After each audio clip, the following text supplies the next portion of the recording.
Hello, boys and girls. This video is for any one of you that might be having a little bit of trouble finishing up their How to Catch a Leprechaun book. So this book you should be finished by the end of the 5 days. So tomorrow will be the 5th day. So you have still today and tomorrow to finish it, but I wanted to make sure that I went through the packet with you to give you any clarity or any extra directions that you might need so that you can finish it from home with as little help from your grown-ups as possible, because I know that so many of them are working and they really need you to be able to do this on your own. So you should have already put your name on your booklet cover. You can color this if you want to, but you certainly don't have to.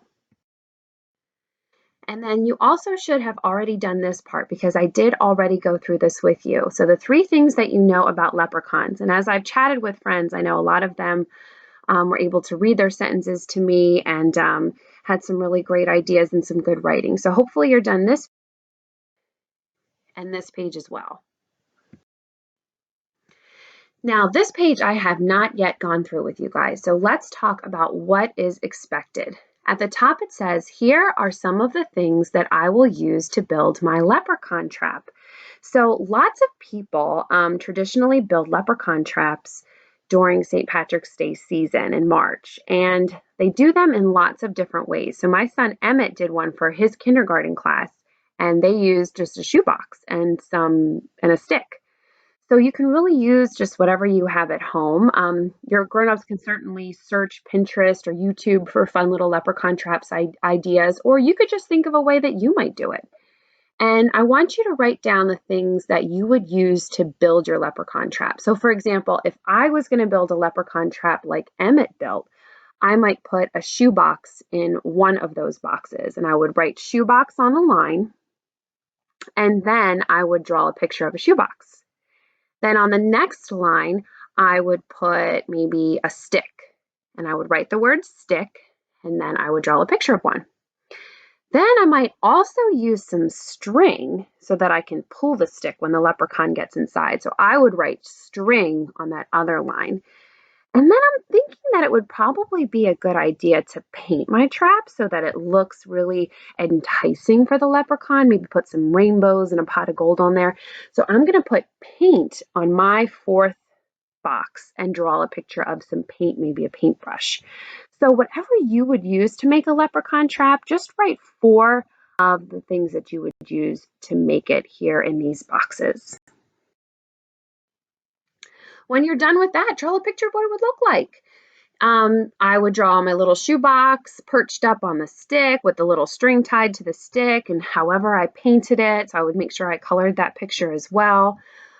So this is just your chance to illustrate, tell the story of what your leprechaun trap would look like. After that, I want you to show me how it would work. And you can do this in a variety of different ways. If you're somebody who really likes to write, you could fill this box with writing. Or if you're someone who really likes to draw, maybe you could draw a picture of your leprechaun walking up to your trap and you in the corner pulling the string so that when he went under the box, you would pull the string and he would get stuck under there. So however you want to do it is fine with me. Draw a picture or write words. Then here's where more writing comes in. I want you to tell me what you would do if you caught a leprechaun. So if I catch a leprechaun, I will. And remember that when we have sentence starters, we don't need to write the sentence starter again. You're just finishing that sentence, and you want to make sure it sounds like how we talk. You'll also notice that that word, that conjunction because is in there too.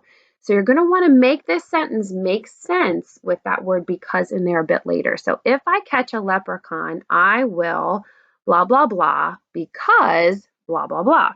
So I might, for example, say, if I catch a leprechaun, I will give him lunch first because I would want to be nice to him so that he would be my friend, period. Right? So you could write whatever you want. Maybe you want to take his gold. Maybe you want him to teach you how to build a rainbow.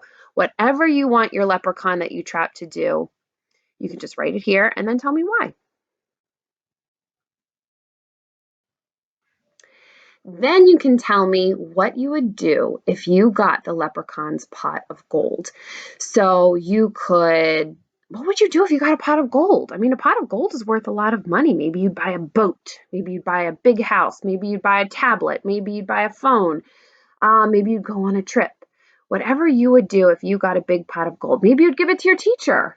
Who knows? Maybe that's what you would do if you got a pot of gold. So just tell me in a sentence, in a complete sentence, what you would do, and then draw me a picture of that. So your sentence might say, if I got a pot of gold, I would give it to my teacher. All right, so however you want to do that, just make sure it's a complete sentence. Capital letter, punctuation, sounds like how we talk.